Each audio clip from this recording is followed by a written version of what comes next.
a mais um episódio do Mavericast. Hoje é invasão. Hoje nós estamos invadindo o Mavericast.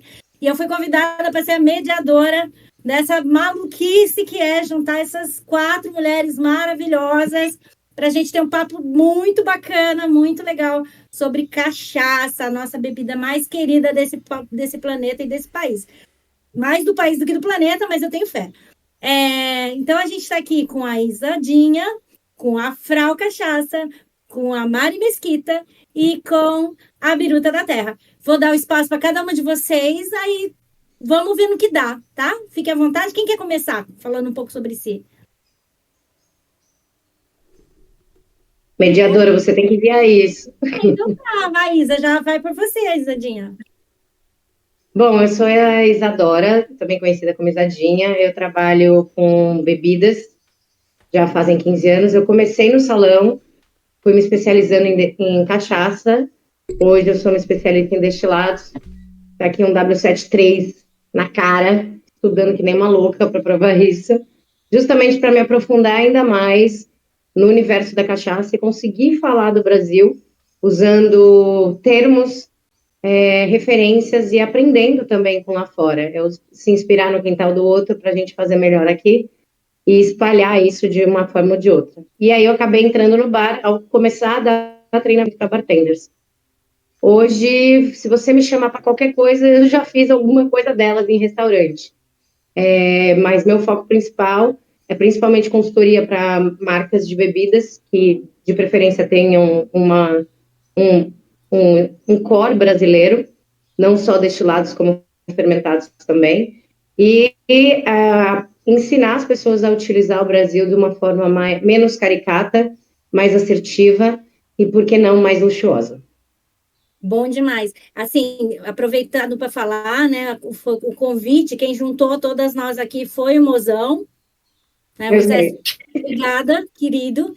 E não tem que falar, esse homem não existe. E o Mavericast que aceitou, né? Maverick, se ele não tivesse aceitado, a gente não estava aqui também.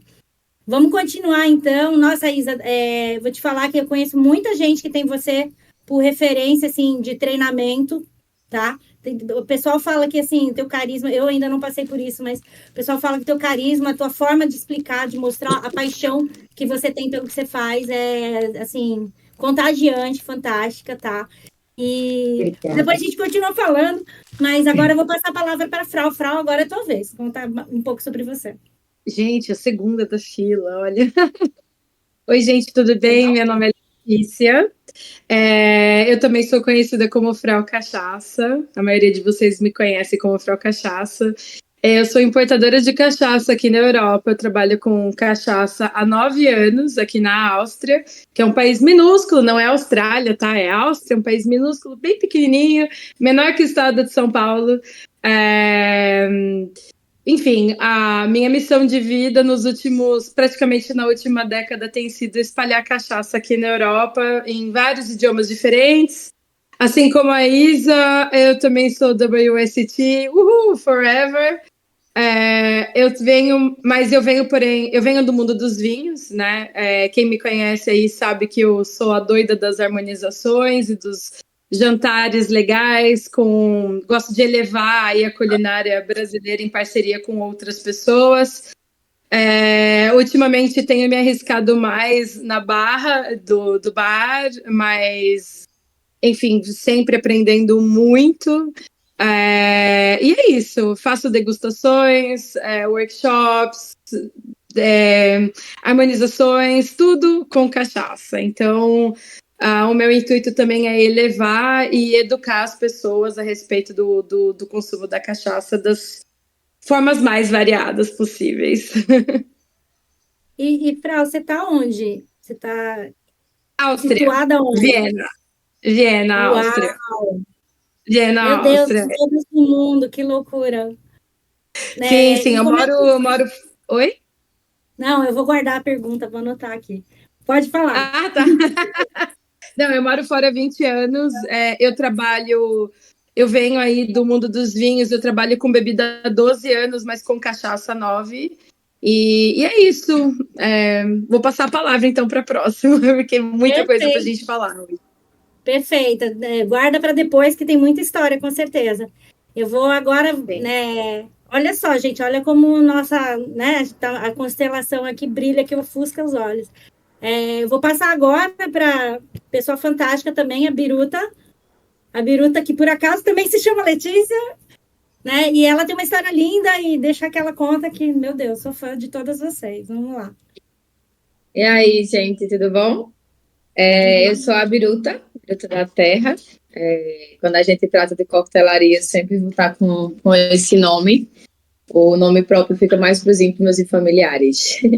E aí eu trabalho com cachaça desde que eu comecei, assim, na coquetelaria. Isso era 2011, 12.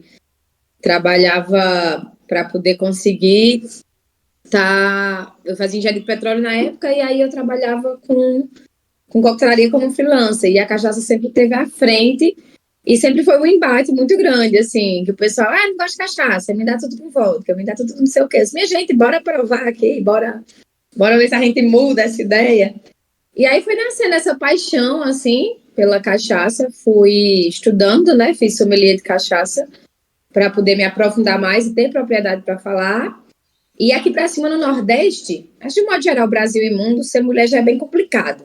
Mas quando a gente se trata assim de mais Nordeste, quando a gente está tratando com produtores de cachaça, que em suma são homens, né, mais conservadores e tal, você tem uma mulher ali, baixinha, 1,5 m, nova, menos 30, né, que eu comecei, eu tinha o quê? 19, 20.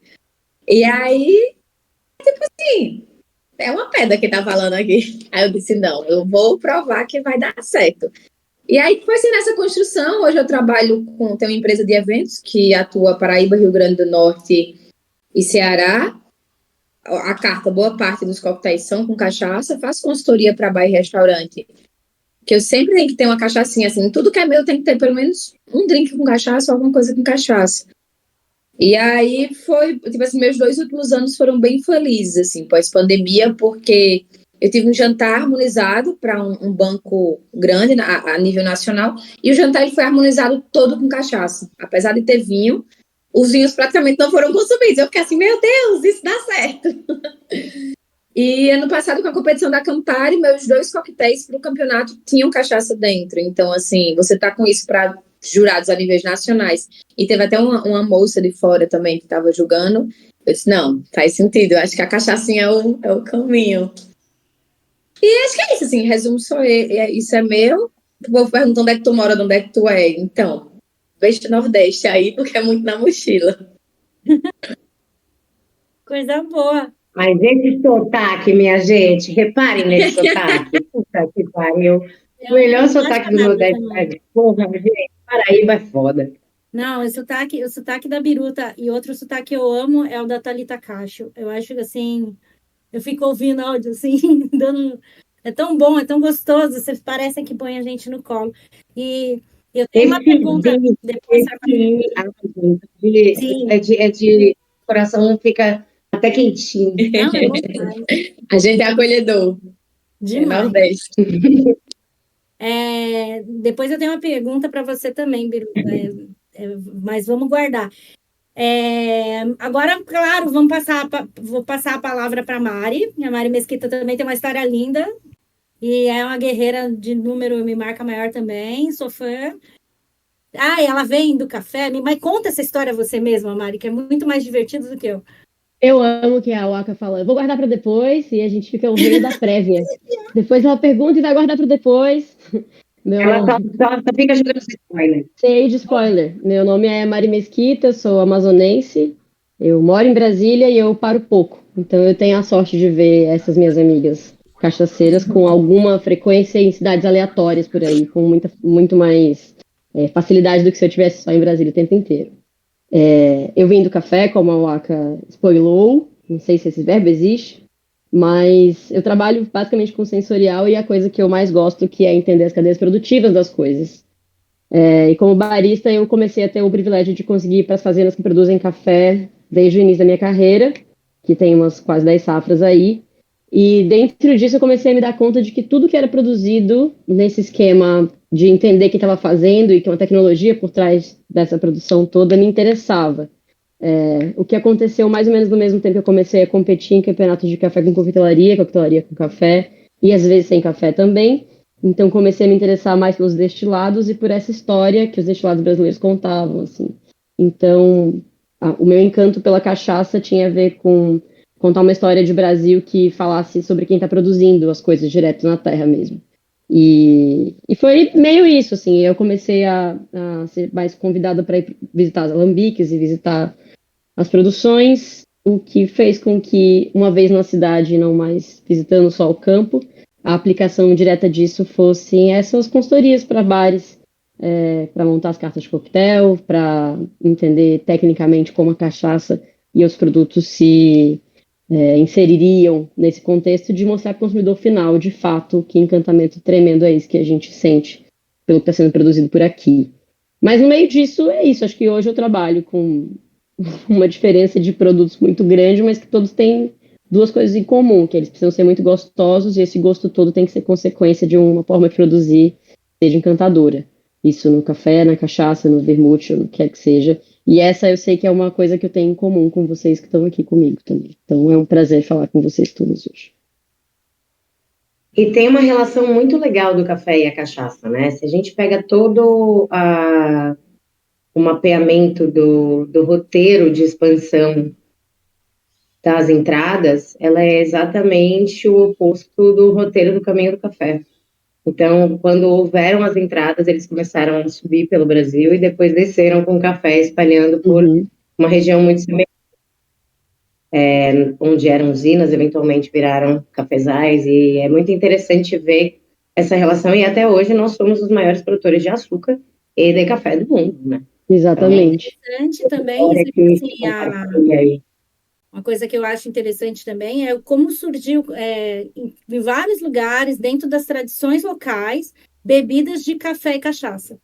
Isso né? com Desde certeza. a em Santa Catarina até aqui no litoral, que tem outro nome, e assim vai, né?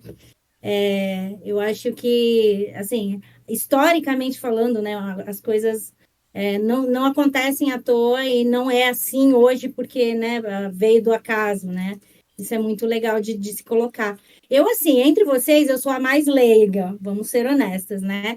Vocês têm uma história, cada uma de vocês, fantástica com a cachaça e com a divulgação da cachaça, que eu acho que isso é uma das coisas mais importantes, né? Que é se divulgar a cachaça, não só, claro, né, entre nós brasileiros, porque tem muito brasileiro leigo por aí, tipo eu, assim, né, que sou uma bartender, mas o que eu conheço é muito pio perto, né, do Você é que... talentosíssima, mulher, para. Eu queria que você se apresentasse também, porque você tem um monte de coisa aí nessas costas.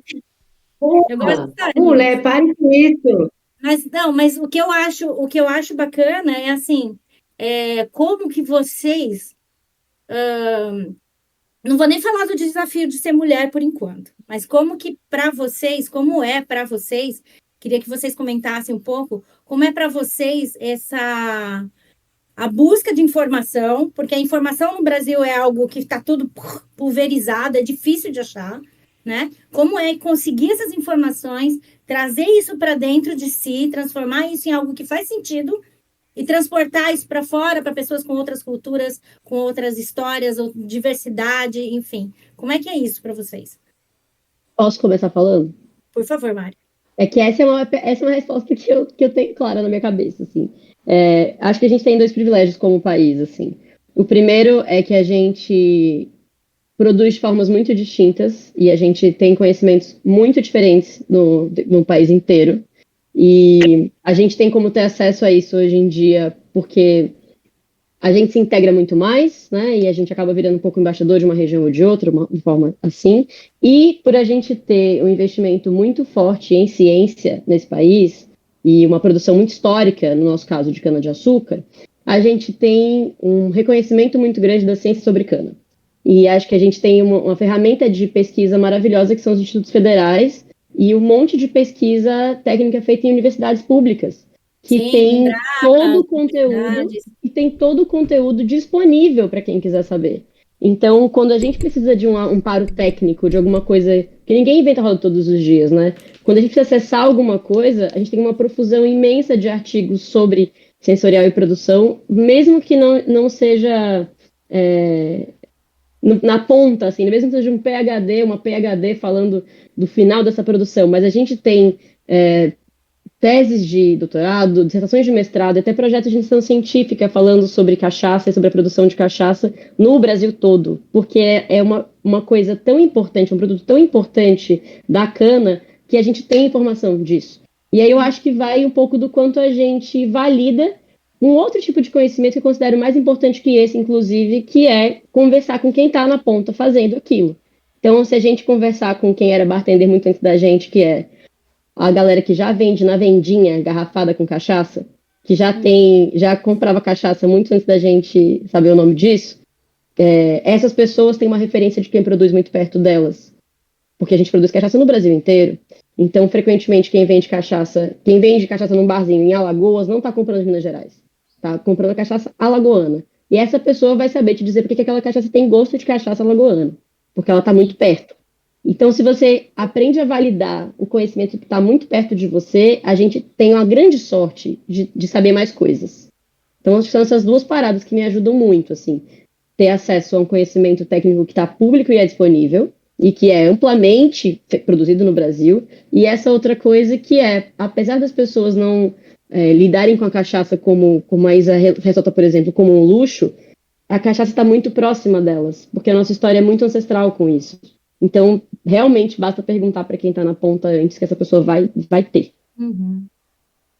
Vocês concordam? Eu gostaria de dar minha opinião também a respeito disso, porque eu tô longe, né? Eu não tô aí. Ao contrário de vocês, eu não tô na fonte, né? Então, essa foi uma das grandes dificuldades que eu encontrei lá no começo, lá atrás, quando eu decidi começar a trabalhar com cachaça, né? Também era muito mais nova e eu não sou doutora e nem nada, entendeu? Assim, minha formação é totalmente diferente. Eu sou formada em hotelaria e turismo aqui, né? Então, eu saí do Brasil antes de me formar, me formei aqui. Então, eu acho que eu super concordo com a Mari. Nós temos todos os recursos, eles estão lá, eles estão disponíveis. Então, quem quer consegue acessar. Se eu conseguir acessar do outro lado do planeta, daqui, e conseguir ir atrás e entender, o meu curso de sommelier de cachaça, eu conversei com a Aline Bortoleto na época, ela me enviou as amostras e eu fazia de madrugada aqui. Eu acho que quando a pessoa quer se informar, ela realmente vai atrás. A tecnologia, ela é uma ferramenta que ela pode ser usada de todas as formas possíveis. Então, acho que a informação nunca esteve tão acessível às pessoas, né? O problema é que nem sempre as pessoas querem ir atrás de estudar e de se informar, né? Você não precisa, às vezes, ter uma formação no WST, né? Mas você pode conversar com pessoas, você pode ir atrás de artigos, você pode ir atrás de fontes confiáveis para se informar. E foi dessa maneira que eu consegui me especializar em cachaça também, mesmo estando morando fora. Legal. Olha, eu estou no berço da cachaça paraibana, então, para mim, é um privilégio gigantesco. Esse conhecimento, acho que veio para mim muito mais empiricamente do que tecnicamente. Tecnicamente é bem recente, é coisa de 3 anos para cá, essa ideia de sommelier de cachaça, de realmente ir. Então, sempre foi muito mais de visita, desde o engenho de fato reconhecido, que tem mapas, etc., até engenhos de artesanais, eu diria assim, que a gente sabe que não tem cachaça artesanal, mas na prática tem engenhos que são artesanais, tem licoreiros assim que, nossa, botam assim 5 anos de caju lá macerando. De fato não é cachaça, mas também é cachaça. Então, acho que para mim o empírico é o que valida muito, né? A todas as bases dos meus estudos. E o técnico, ele veio muito mais para reforçar isso, assim, de reforçar de uma maneira prática, né? Porque, querendo ou não, um diploma é válido e a parte científica é importante, é essencial se você quer trabalhar com isso profissionalmente, né? Não só numa forma de hobby, assim. Vou entrar e concordo quase com nenhuma de vocês. Porque a academia, ela está lá, ela é todo um sistema. Há uns anos atrás, eu desenvolvi toda uma pesquisa de madeiras brasileiras, porque a gente jogou, inclusive, na mão de Exalc, jogou, inclusive, na mão de outras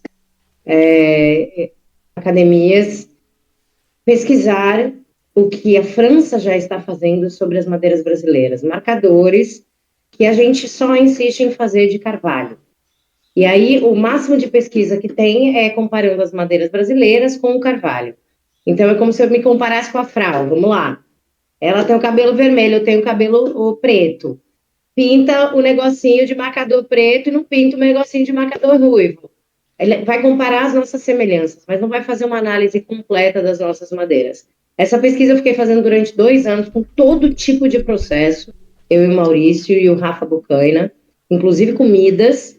A gente percebeu várias microbiologias que se desenvolviam em madeiras brasileiras de preservação, de conservação, não só sensorial, como também de conservação de maturação, defumação, fizemos tudo. Vinagre, kombucha, tudo. E essa pesquisa, ela não dá publicação. Sério? Quando você está na academia, não. Você faz o seu trabalho, você faz um trabalho de conclusão de curso, mas ela não dá uma publicação em alguma revista, porque não é uma descoberta, é uma análise. Endossar e indexar essa birosca. Então, ninguém quer fazer isso. Eu conversei, inclusive, com a Aline sobre isso. Ai, que ódio. Porque você precisa de um equipamento caro, que chama cromatógrafo, para fazer isso.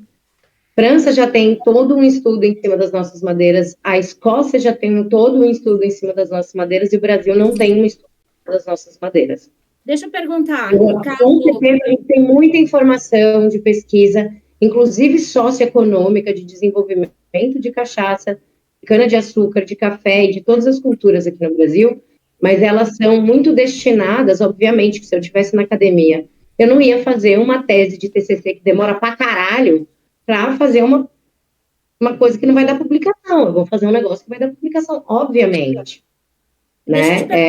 Tem uma coisa de descobertas que podem não ser necessariamente colocadas tipo, no CAPS A1, né? Mas que geram.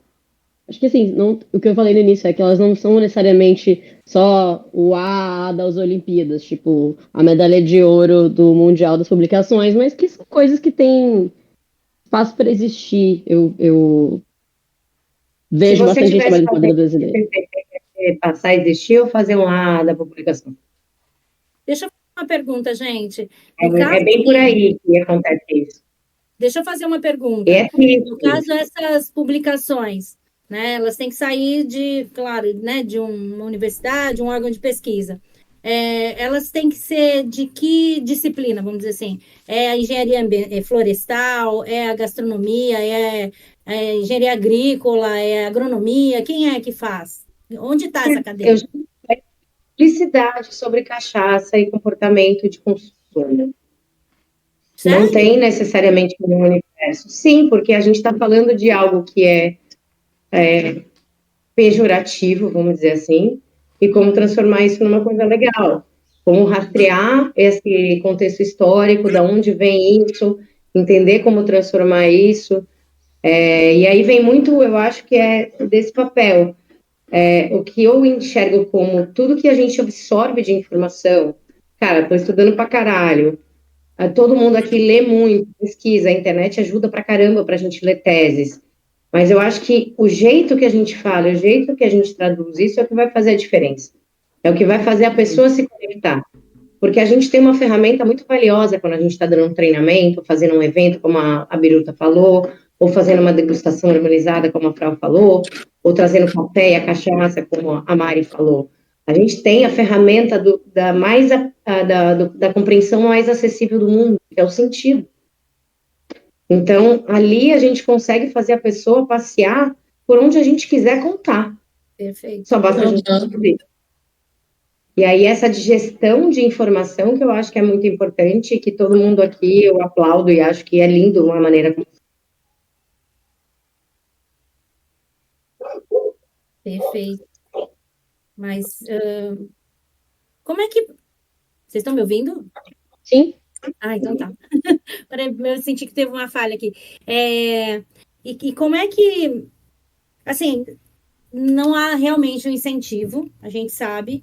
É pejorativo ser chamado de cachaceiro, e se cachaceira, pior ainda, né? Mas eu entendo que, assim, não havendo esforço, vocês sabem disso muito melhor do que eu, e eu tenho alguma ideia também, mas, assim, como mobilizar, né, a academia para que ela preste atenção nisso? Porque não tem, né? Eles não estão preocupados com isso, eles não têm o menor interesse nisso e não há verba para fazer esse tipo de pesquisa, certo? A gente conseguiu, quando a gente fez esse curso de cachaça, a gente conseguiu que a faculdade eu esqueci o nome, de engenharia de alimentos, a gente estava dando uma prévia do curso na Abracerva, eu e o Mal, e aí o coordenador do curso falou, eu vou fazer essa pesquisa. Ele era o coordenador, para ele não precisa dar publicação.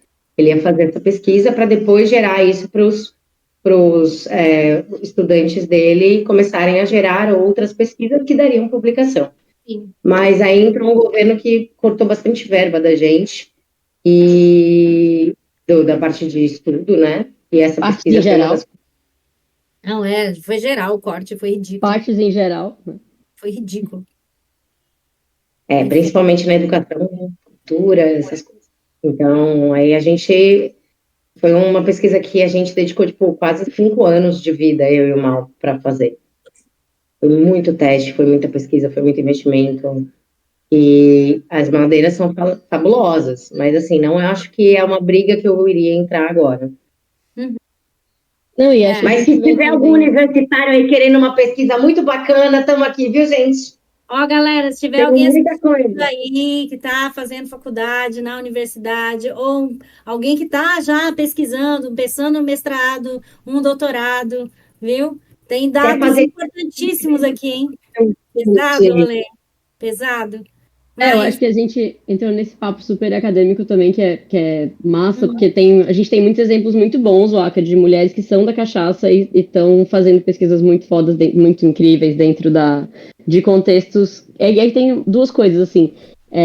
Por exemplo, a Ana, da Mineriana, a Mari, das Bárbaras, que é desenvolvedora de pesquisa para a IVE, destilaria também, e a própria Aline, que a gente já mencionou aqui, são 3 pessoas que eu tenho muito como faróis, porque elas falam para a academia também, tipo, todo mundo faz pesquisas super acadêmicas, mas o nosso meio, que é de bartenders, provadoras, provadores, um monte de gente que não está na academia e não necessariamente está interessado numa linguagem super acadêmica, tem como ter acesso à pesquisa delas e a conversar sobre e a entender o impacto do que aquela coisa super restrita e academicista, como a gente estava comentando, realmente impacta no dia a dia, na escolha do destilado, na combinação de sabores, porque essas pessoas também são entusiastas do mercado da cachaça. Mercado mesmo, tipo, criação de uma cultura a partir disso, que pode pegar a melhor parte da academia, que são os frutos de achados científicos, do processo mesmo.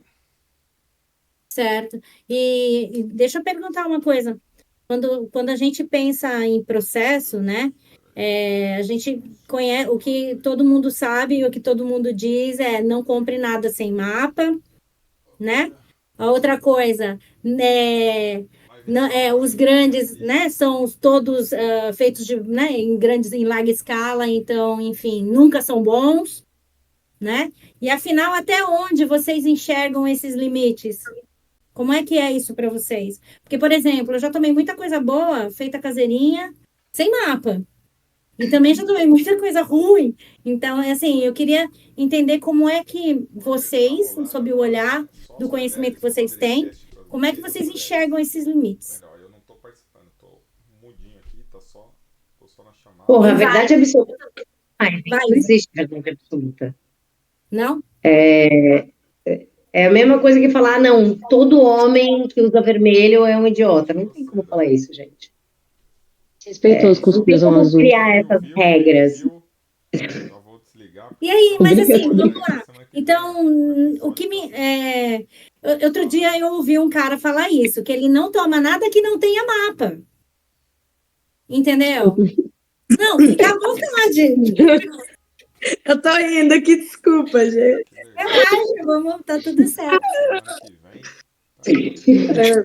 Eu vou mutar meu microfone e vejo vocês em 40 minutos.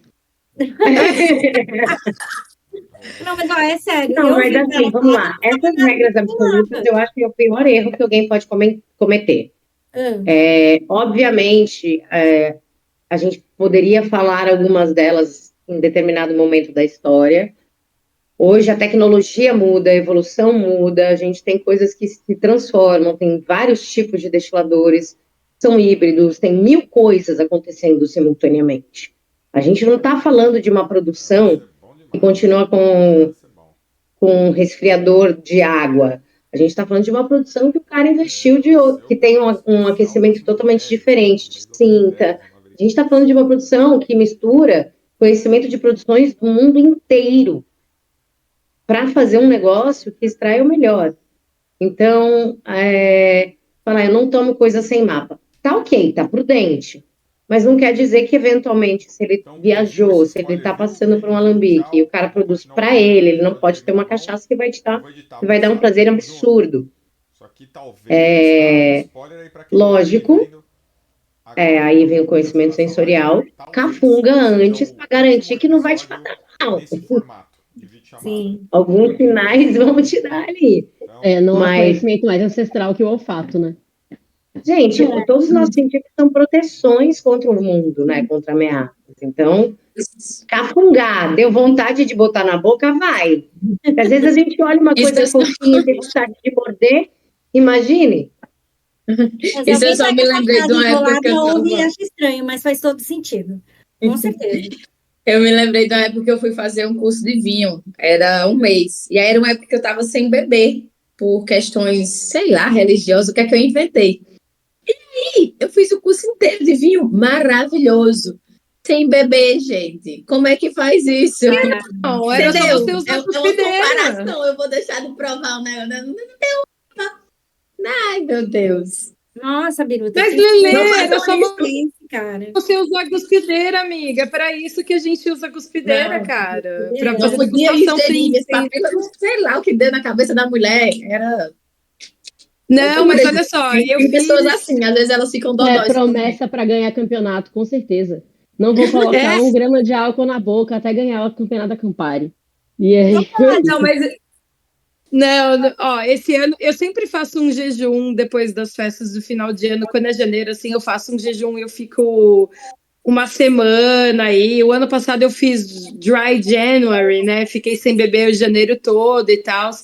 E eu sempre faço curso nessa época também, né? Esse ano eu comecei o ano dando uma reciclada no meu diploma de sommelier. E tô fazendo um curso, começou em janeiro e vai até agora abril, né? E o primeiro mês inteiro eu tava sem beber também, entendeu? Do curso. Cuspideira, cara. Como que você vai fazer? Entendeu? Tipo, você tem que usar o teu olfato, experimentar e simplesmente dar o teu melhor ali e simplesmente não deglute aquilo, entendeu? Tipo, é isso. É ossos do ofício, cara, porque a gente trabalha com álcool. Não é todo dia que a gente pode beber. Aliás, não é todo dia que a gente tá afim de beber, né? Então, tudo bem que isso é difícil, né? Mas acontece. Mas enfim, é isso. Você vai fazer coisa de trabalhar. Deixa eu fazer uma pergunta para vocês, assim. Nessa história, né, de sensorial, de análise sensorial, que eu acho bastante importante da gente pensar também e ajudar as pessoas a pensar. Eu percebo muito o terroir. A qualidade da cana e o terroir fazem toda a diferença no resultado final de uma inox, pratinha básica. Ela faz uma diferença gigante, mas isso acontece por quê? Tem a ver com o processo. Eu posso pegar a mesma cana do mesmo terroir e mudar o processo e isso alterar o sensorial? É nesse nível a cachaça também? Como é que é? Sim. Os controles chegam nessas minúcias, tipo assim. Eu vou dar uma comparação bem, bem básica. Imagine uma cana de açúcar. A gente tem a garapa, né? Imagine só moer aquela garapa, igual que sai para fazer a rapadura. Que cor que sai esse caldo, qual é as notas sensoriais. Ou uma cana bem lavadinha, cuidadinha, plantadinha ali. Que quando você vai beber o caldo, chega, você consegue sentir aquelas notas bem, bem florais, bem, bem herbais. A cachaça vem da cana. Então, assim, numa comparação bem popular, acho mais fácil assim, de entender. Porque às vezes você fala terroir, nem todo mundo tem acessibilidade do que seria, né? Mas tudo faz. Então, mas o terroir também tem a ver com o trabalho do homem, né? Em cima daquele produto. São os aspectos culturais também da região. como que essa cachaça é produzida. Não é só a cana, não é só a geografia, as condições climáticas, as condições do solo e quantidade de chuva e, sei lá, clone de cana, entendeu? Tem o trabalho também de... Tem o mestre alambiqueiro que está ali, tem são as madeiras, entendeu? Então é um trabalho, o terroir, ele não é só o que é feito no campo, ele é o depois, é o antes, o durante e o depois. Então, sim, com certeza. Não, e o processo não só da fermentação, e hoje em dia até da separação e da destilação, você pode usar deflagmador, deixar aquela bebida do vinho, né? Condensando e rendendo, separando e transformando as moléculas de vapor e de líquido de uma forma que vai trazer outros aromas e gerar principalmente ésteres frutados. A gente está falando de coisas que hoje a tecnologia já entrega para a gente, e um bom mestre alambiqueiro vai conseguir fazer isso. A gente tem boa parte da formação na fermentação, mas a destilação é importantíssima. E mesmo uma branquinha, simples, inox, ela sofre reações que ela, enquanto ela está descansando ali, aqueles 3, 6 meses dentro do inox, sofrem reações que o ambiente também interfere. Então, a gente está falando, a grande beleza para mim da cachaça é que não existe uma cachaça igual a outra. Veja, por exemplo, Salinas. Salinas Salinas é um terroir reconhecido. Mas a gente pode colocar que todas as cachaças tentam ser iguais e elas não conseguem. Porque elas não são. Não tem como. Até uma família que brigou e formou 2 marcas, elas têm cachaças completamente diferentes. Uma é mais picante, outra é mais conchuda. A gente está falando de coisas que não tem como a gente tentar fazer igual, porque é igual ao Brasil, gente. A gente não tem como colocar dentro de uma caixinha só. A gente realmente tem que entender a diversidade como luxo. Não existe tantos lugares do mundo assim. Eu acho que tem um desafio bonito da época que a gente vive, que é esse imenso acesso a recursos super técnicos por parte de cachaceiros, mestres alambiqueiras, que queiram fazer o seu produto ser super diferenciado e incrível, impecável tecnicamente, e assim, suprassumo do incrível sabor. E a gente, acho que nós todos aqui, que só conhecemos cachaceiros orgulhosos. Tipo, pessoas que produzem cachaça têm muito orgulho do que estão fazendo. Muito mesmo. Geralmente porque isso envolve um sonho muito antigo, uma herança, uma tradição, ou simplesmente uma materialização, gente. Você está engarrafando o seu trabalho do ano. Aquilo é incrível. É muito mais que um diploma, assim. Você tem uma garrafa de cachaça que você assinou e fez e conhece o manejo inteiro. Então eu acho que as pessoas vêm querendo cada vez mais produzir produtos de imensa qualidade, é um sinal lindo de mercado. E eu acho que o grande desafio de quando a gente está provando as melhores cachaças do Brasil, assim, acaba sempre sendo ver como as pessoas adaptam e conseguem continuar com a identidade regional que elas têm, sendo essa coisa técnica super especial. Então, eu fico pensando, Isa e Frau, naquele primeiro flight que a gente fez no concurso do mapa do ano passado, que a gente identificou que eram 4 das paraibanas, assim, isso tudo às cegas. Mas elas tinham aquela cara que essas paraibanas, tipo, elas têm um referencial sensorial que a gente lê dessa maneira. Elas eram todas muito diferentes entre si, e elas tinham essa coisa que unia elas em comum, assim. E acho que essas duas coisas juntas são um mega desafio. O que é terroir, o que é a mão de quem faz, e como você consegue expressar a sua imensa identidade dentro desse fazer técnico super aprimorado. E tendo tudo isso, escutado tudo isso, cara, eu acho uma pena que existem pessoas que se consideram referência no assunto e brigam dizendo que cachaça não tem terroir. E isso é tão triste. Quando eu ouço isso, eu fico tão chateada. Eu penso, por que não tem terroir? Me explica. Aí eu vou defender a mentalidade dessa galera, porque a gente tem... Assim como sentidos, toda a nossa construção de argumentos ela é baseada nas nossas vivências, né?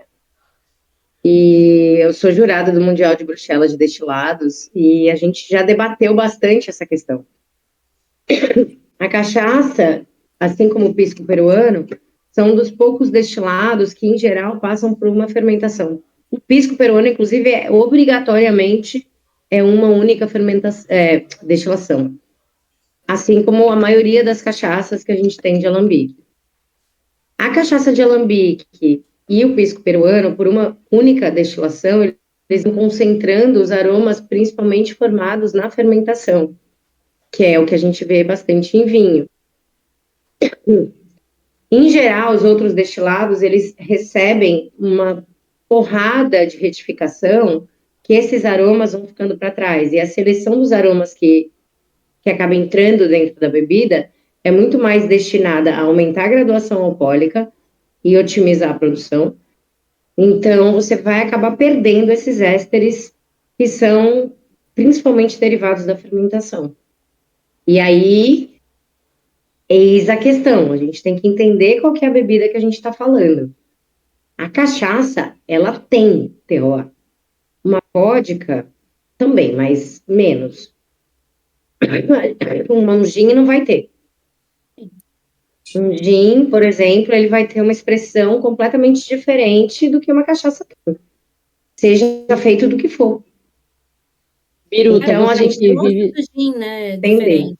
A proposta do gin é diferente, né? A cachaça, não. A cachaça, me corrijam se eu estiver errada, mas a cachaça, a intenção é trazer a essência de uma família, de um produtor, de um, né?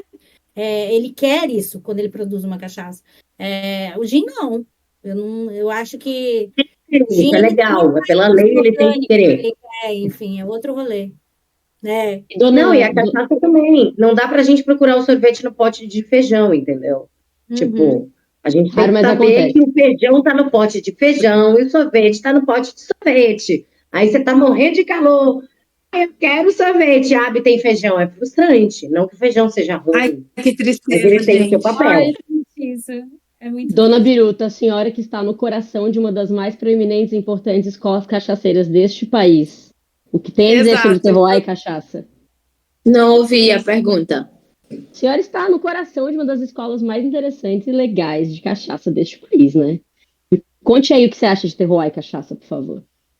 Então, para mim, na experiência que a gente está tendo aqui, a Paraíba, ela sofreu bastante com essa ideia do terroir paraibano, quando há uma políticas, em resumo, quando há uma divisão de duas associações aqui, que hoje a gente tem de cachaça. Então, é como se agora só o brejo paraibano produzisse cachaça boa, o que está ao redor nem tanto, porque se está nessa busca de terroir. Então, acho assim, tem o que a gente entende como terroir, que vai da cana-de-açúcar, de onde ela é plantada, do clima, etc., até como ela é tratada, fermentada, destilada, envelhecida. Mas acho que é muito mais, né, naquele ponto que a Isadinha até comentou anteriormente sobre a pesquisa, sobre investimentos que a gente tem a nível Brasil hoje em cima da cachaça. Eu acho que o terroir, para a cachaça ter ou não ter terroir, essa polêmica toda, vai parar no viés político, no viés de estudo e de investimento. Não é sobre a gente, enquanto pesquisadoras, degustadoras e cachaceiras, e quem está nesse meio acreditar que tem, para a gente já sabe que tem. A gente já sabe todas as nuances, tudo que muda e desmuda ali numa boa cachaçinha. E a riqueza das madeiras, etc. Mas enquanto isso não for realmente legitimado em estudos, em documentos e etc., vai continuar sem ter terroir. Você acha que isso tem que desembocar em selo de alguma forma? Então temos que fazer mais barulho. Meu cachorro.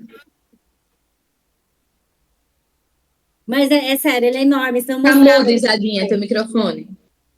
Vou pôr no mudo aqui. Desculpa. Eu acho que tem que ter propaganda, gente. Vamos meter esse povo lá no canavial, fazer essa galera viver isso de uma forma bacana. Vai para Toscana e vive uma experiência de degustação, não é necessariamente o melhor vinho do mundo, não. Mas você tá lá, ó, bonitona, com aquele pôr do sol maravilhoso, aquele vinhedo na tua frente, porra, canavial refletindo o pôr do sol, é uma das coisas mais lindas do mundo. É um arco-íris a cada folha. A gente está falando de algo que dá para se pensar. Porque se você vai, por exemplo, eu estou tentando isso agora pelo viés cultural, por exemplo. Então, minha principal atividade hoje é a produção cultural. Diferente do que todo mundo acha, que é bartender e mixologia, né?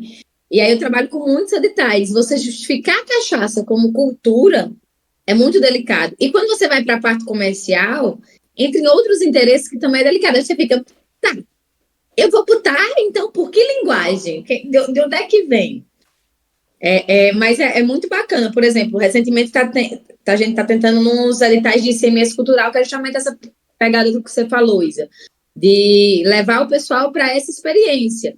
Dentro do engenho, dentro dos canaviais, Porra, entender o que é. tá perfeita para isso, tá prontinha. Com certeza. Como? Tá pronta. A Triunfo, Sim. tá pronta.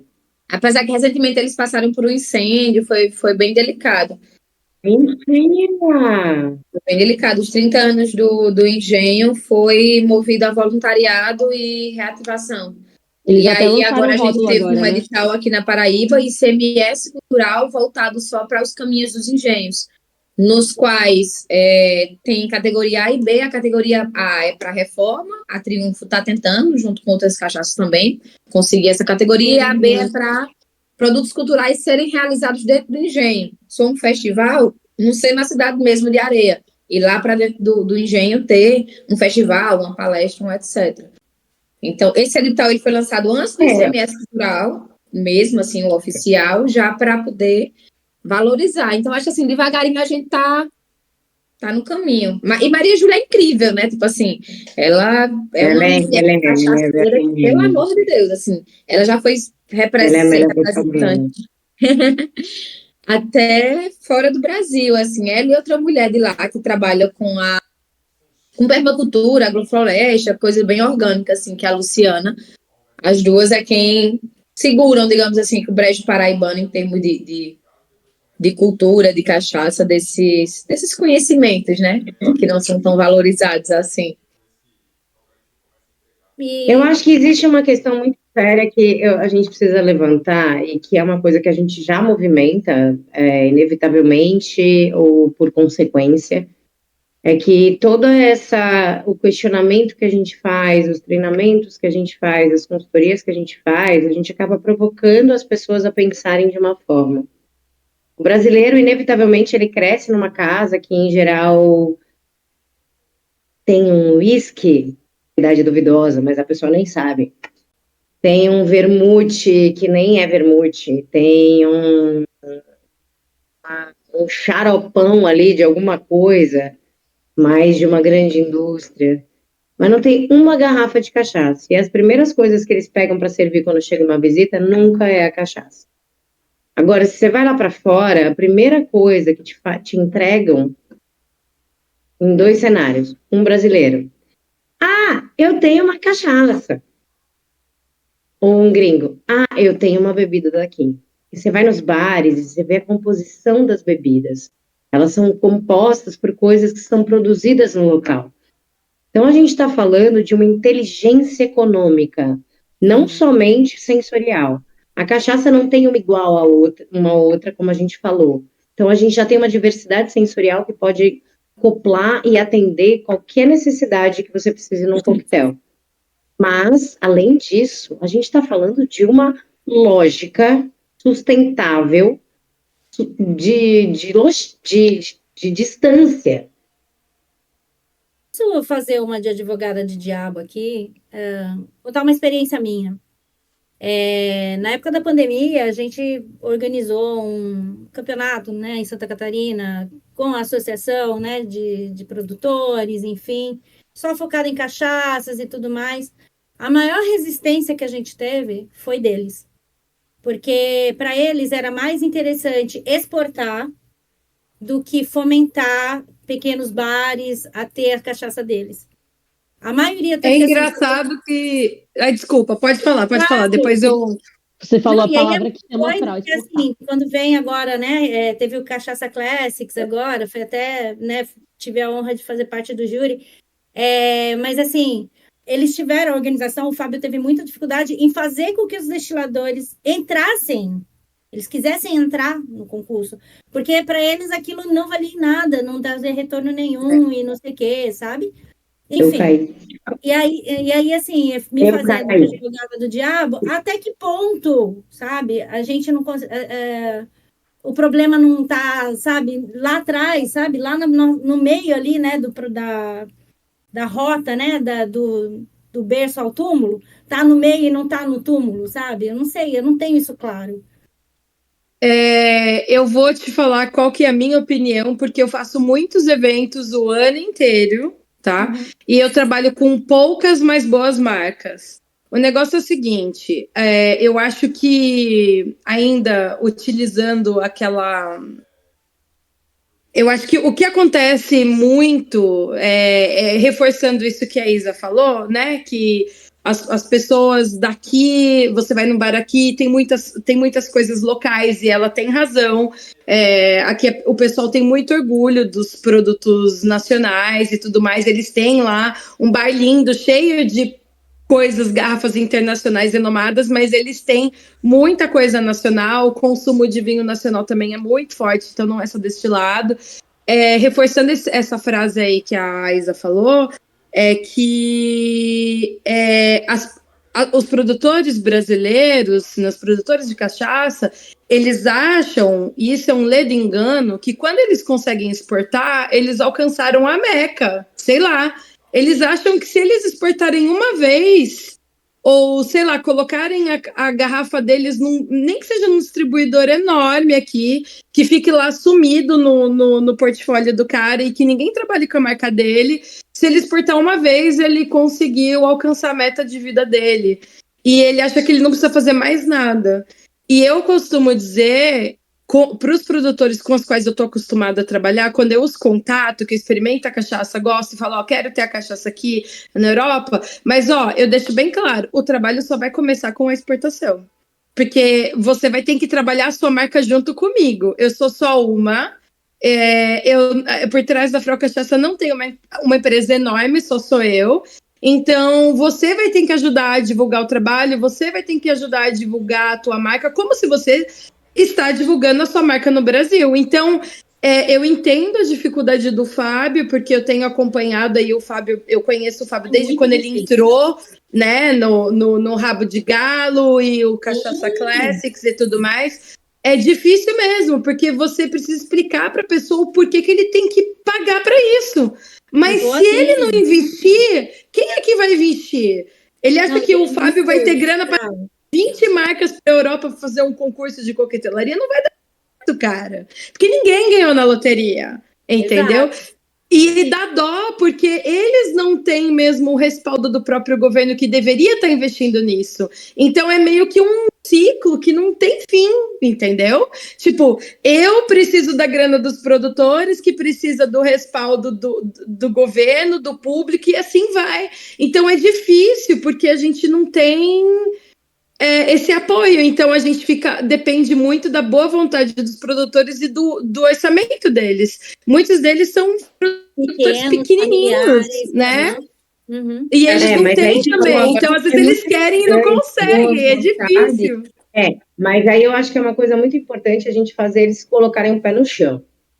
Por exemplo, eu gostaria muito de morar num apartamento na Lagoa de 17 quartos.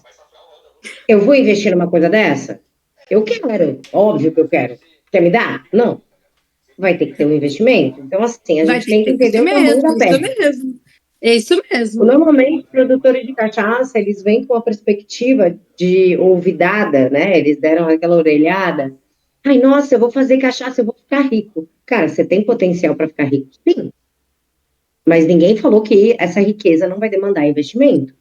Exato. E a primeira coisa que eu falo né? Não é que assim, dinheiro.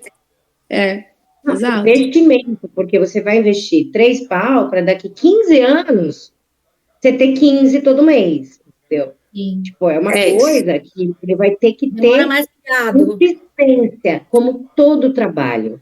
Talento é ótimo, mas assim, mais do que ele é consistência. Você está sempre entregando o que você se propõe a entregar e fazer isso com frequência. A Weber House é um exemplo que eu acho que é muito legal de usar. Sim. Ela cresceu com consistência. Ela tem as suas características, ela entendeu o perfil que ela quer atingir e como que ela quer fazer isso. A gente não está falando necessariamente de todas as cachaças serem as melhores do mundo. Ela tem consistência de qualidade? Tem. Ela tem consistência de entrega? Tem. Tem um formato de trabalho bem claro? Tem. Eles não entregam, assim, eles não querem, o talento. Cara, não. Eles estão entregando. Tudo, né, gente? Tudo em cima do talento. A disciplina, ela suplanta qualquer talento, gente. É questão de tempo. Exatamente. E acho que tem romantizar também, né? Tem muita romantização em cima do processo, eu acho também, sabe? Então, as pessoas precisam entender que exportar é apenas o começo. É isso. É um início de trabalho, você está abrindo o mercado. E assim, não adianta você abrir um mercado. Eu coloquei o estoque lá. O estoque ele não vai se auto-explodir em 30 dias. Nossa, quem me dera, seria maravilhoso. Imagina ver o retorno do meu investimento da importação em 30 dias, eu estaria rica. Aí eu estaria te ajudando a comprar um apartamento, Isa. E acho que também tem uma questão de demanda, né? Vocês acham também que não é uma questão de demanda? Criar demanda é mais fácil criar uma demanda aqui dentro do que ser lá fora, vender de caixinha, uma caixinha de cada vez, enfim. Cara, eu não entendo muito da exportação, mas eu fico pensando que tem uma coisa que eu parece um questionamento muito importante. Ai, minha conexão tá ruim, Wes? Não sei. Tá caindo, Isa, tá me atrapalhando. Eu vou botar no 5G, peraí.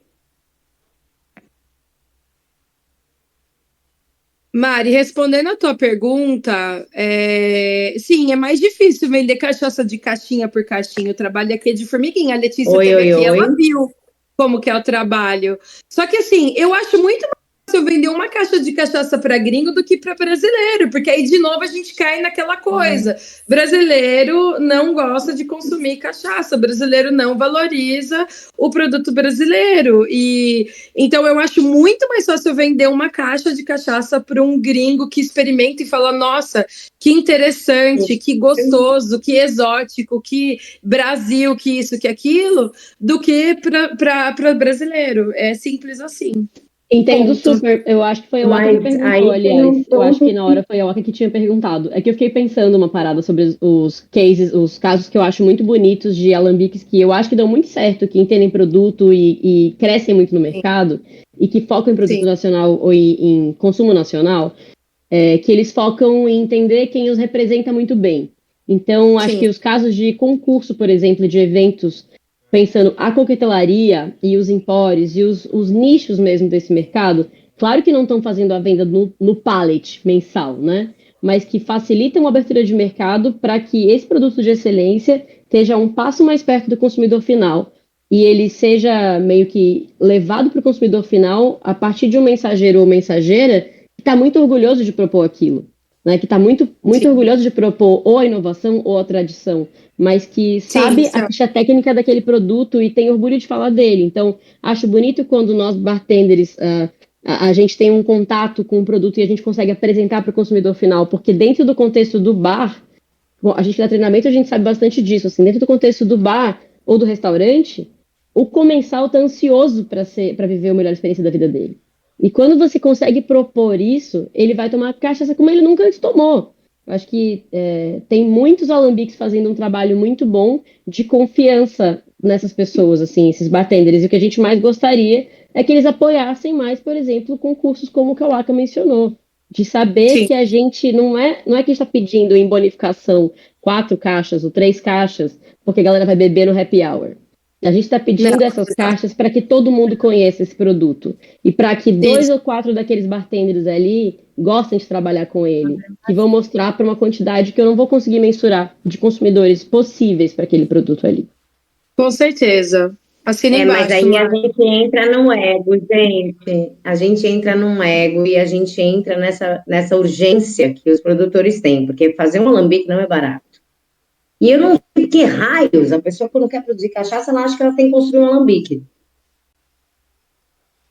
Não sei que raios o produtor decidir. mais inteligente, mas não muito. Não muito. Será que não gente, tem a meu ver com Deus. essa romantização de processo também, Isa? Porque eu acho que rola muito uma coisa assim. Amiga, gente, a romantização de processo de R$1 milhão é uma coisa que não é inteligente. Eu também acho. Então, eu sei. Faz sentido. Mas a romantização não é lógica, entendeu? Não, É isso. Tem que ter terapia, amigas. Gente, olha. E aí é eu isso. preciso, O cara, eu eu preciso. montei o alambique já. Orientação de quem?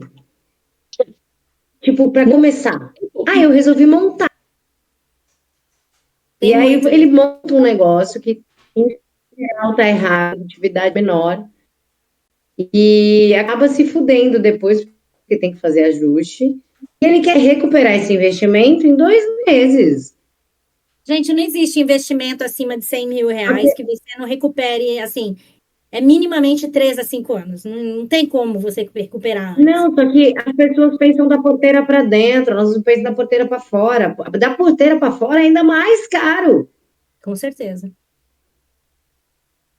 Vender tá falando que cachaça é uma das alambique coisas mais difíceis do mundo. seja tigrinho, mas ao mesmo tempo me parece um poço sem fundo, gastar dinheiro para fazer uma produção aí de organização. Tem um estudo sério, acompanhamento profissional e psicológico. Olha, Gente, é tipo, meus ele tá amores, jogando aquele amiga. dinheiro no lixo mesmo. Pronto, Meus Ata, pode amores. se despedir da gente. Eu tenho que. Tá doendo meu coração, porque assim, eu teria mais 2 horas de conversa, assim. E acho que está sendo muito legal para quem está assistindo. Tem muita coisa, muitos insights valiosíssimos aqui que vocês colocaram, cada uma de vocês. Não tem preço isso aqui, a gente, uma pena, mas eu sei que é foda. Assim, queria agradecer enormemente cada uma de vocês aqui, meus amores. Obrigada por toparem essa loucura, porque foi em cima da hora, na correria, com as agendas tudo maluca aqui, cada uma num lugar desse mundão, né? Para a gente sentar, conversar e tudo mais. Quero agradecer de novo, Moisés, ter posto vocês aqui com a gente, todo mundo, eu aqui, Maverick também, por ter aberto a gente invadir esse trem aqui, fazer o negócio andar e conversar. Eu tenho 1 minuto aí para vocês falarem, enfim, se despedirem, deixarem a mensagem que vocês quiserem. E eu queria pedir rapidinho, para dentro da mensagem que vocês quiserem colocar, o que vocês quiserem dizer, que dica vocês dariam para quem quer trilhar esse caminho, sabe? Ou por onde começar? Sou nova aqui, o que eu faço, sabe? Para as bartenders que assistirem a gente, enfim. Tudo seu. Vai, Frau. Eu vou pelo. Vai, Frau. Vai, Biruta, Não, vai, Lelê, você tá muito quieta hoje, Vai, Biruta, Biruta, vai. Quero ouvir você. Vai. Processos da vida. Então, para o meu nicho, né, principal, que é o de bartender de coquetelaria, primeiro um pedido, coloque mais coquetéis com cachaça na carta. Dê uma estudada de cachaça. Tipo assim, eu tenho certeza que se mandar mensagem para qualquer um aqui de nós 5, a gente vai responder. Às vezes demora, gente, mas responde, tá? A gente ajuda.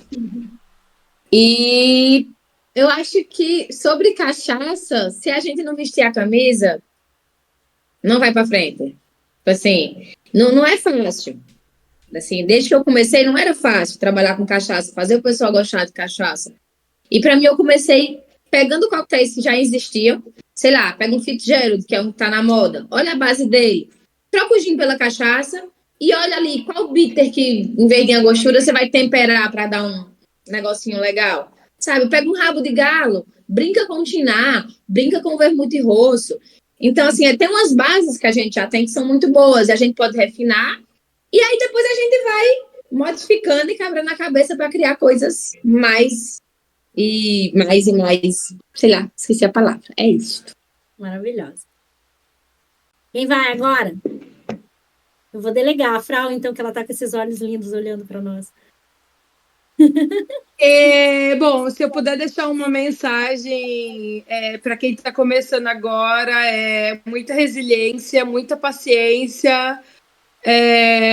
A romantização é lindo, mas acho que as pessoas têm que estar mais atentas aos fatos. Seja disposta a investir em você mesmo e na sua marca e na sua imagem.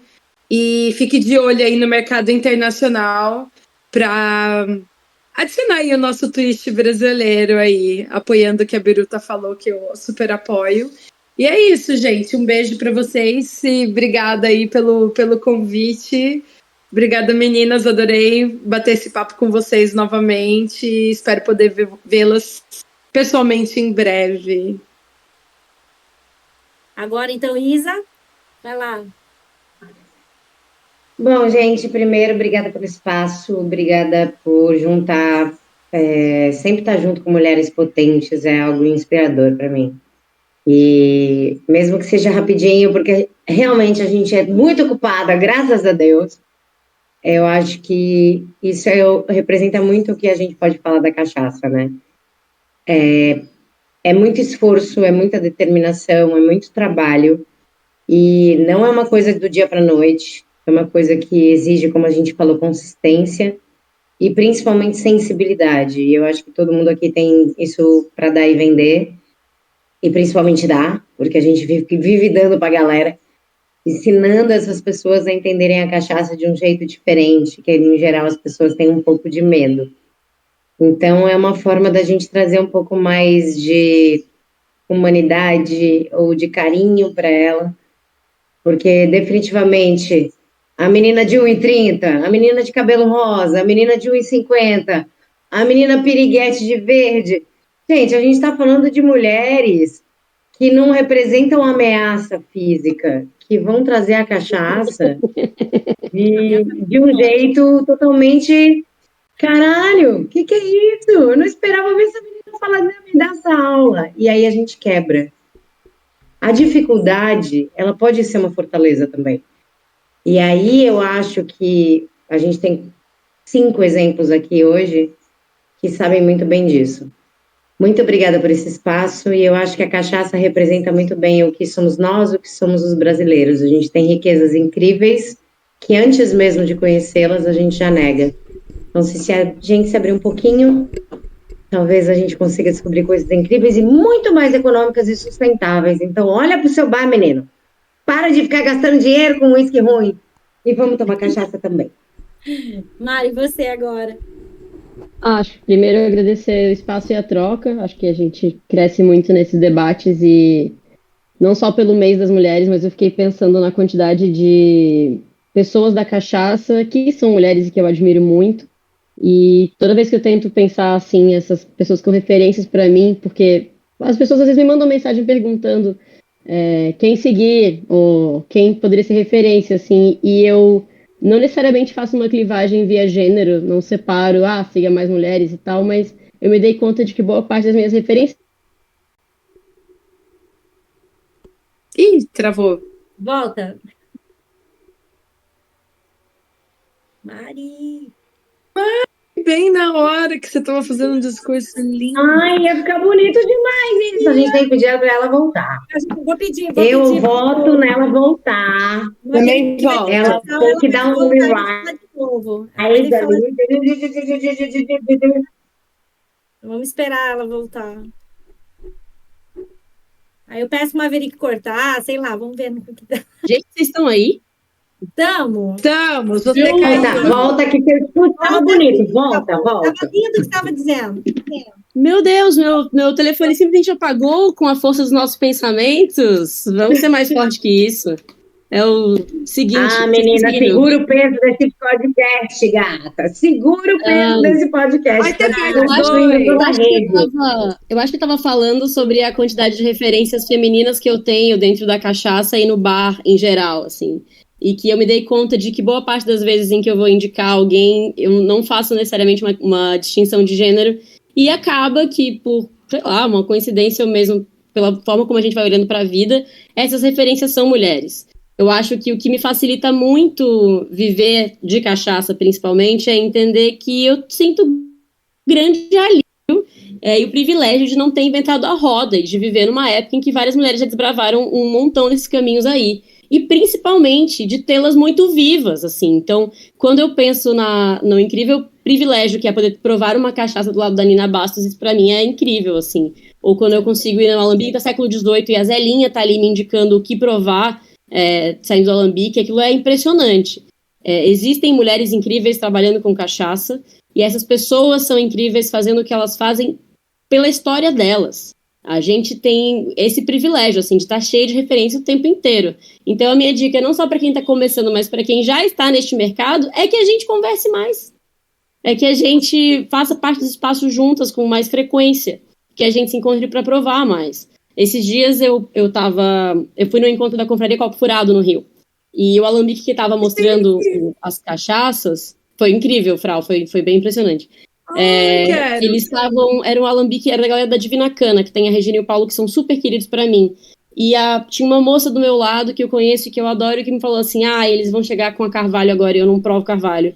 E eu fiquei, mas amiga, e ela falou assim, é que Carvalho da madeira brasileira, eu gosto muito de amburana, eu gosto muito de bálsamo, eu gosto muito de jaqueira. Eu falei, eu também, mas essa ferramenta que a gente tá usando juntas aqui é de uma prova. Você tá no boteco, no bar, e você não quer provar Carvalho para acompanhar a batata frita, eu tô contigo, amiga, vamos de jaqueira. Mas aqui, agora, prestigiando o trabalho de outra pessoa, prova leve, vamos só provar, entendeu? Vive essa parada com menos preconceito também, porque acho que como a gente perguntou mais cedo sobre ter mapa ou não, tem coisas que são uma questão, às vezes, de bom senso, às vezes de mercado. Mas deixar de provar uma coisa quando ela está na sua frente, num contexto de aprendizado e de troca, pode ser uma oportunidade perdida que você vai chorar depois. Então vamos provar mais coisas, sabe? E com menos... Eu ia falar rótulo, mas sou esquisito. Com menos preconceito. Vamos provar, gente. Cachaça não tem igual. É só abrir a porteira e você vai descobrindo. Dá uma cafungada para ver se não vai fazer mal. Só isso. E tá cheia de gente muito competente fazendo cachaça boa por aí. Tem muita indicação e trazendo boa. coisas incríveis, até com Carvalho, que também não é uma das minhas favoritas, nem amburana, mas aí você pode se surpreender.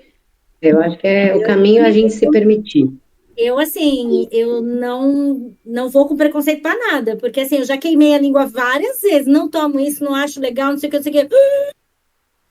Então, assim, eu acho que a gente se despir como adultas, né, maduras, de algumas coisas, no sentido, eu não tomo isso, ou não como isso, ou não cheiro isso, pode nos ampliar, né, as experiências. Eu acho que vocês colocaram lindamente aqui. Meus amores.